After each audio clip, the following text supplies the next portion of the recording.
বিসমিল্লাহির রহমানির রহিম। আসসালামু আলাইকুম ওয়া রাহমাতুল্লাহ। আজ আমি আপনাদের সামনে শক্তিশালী প্রেমিক প্রেমিকাকে নিয়ে আসার বশীকরণ নিয়ে আসলাম। সঠিক মতো হালাল মতো প্রয়োগ করলে আপনার মনের মানুষ আপনার কাছে আসবে, 100% গ্যারান্টি দিলাম। এই কাজটি করার আগে অবশ্যই গুরুর অনুমতি নিয়ে কাজ করবেন, নয়তো আপনার কাজ ব্যর্থ হবে। যদি আপনি অনুমতি না নেন তাইলে কাজ হবে না।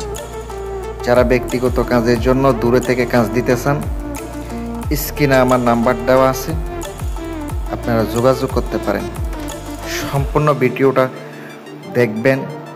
চলুন নকশাটি দেখে নিন। আপনারা নকশাটি কিভাবে লিখবেন ভিডিওতে বলে দেব। নকশাটা স্ক্রিনে দেখতে পাচ্ছেন, পুরনো কিতাবের একটি নকশা। নকশাটির নিয়ম হচ্ছে, প্রথমত শনিবার অথবা মঙ্গলবারের দিন সকাল 8টা থেকে 10টার ভিতরে লিখিত হবে। পাক পবিত্র হয়ে লিখবেন। লিখার সময় অবশ্যই ওযু গোসল করে নেবেন। পশ্চিম দিকে মুখ করে যে কোনো কলম দিয়ে আপনাকে লিখতে হবে। মোমবাতি আগরবাতি জ্বালাবেন, তারপরে নকশাটি লিখবেন। পশ্চিম দিকে মুখ করে লিখবেন।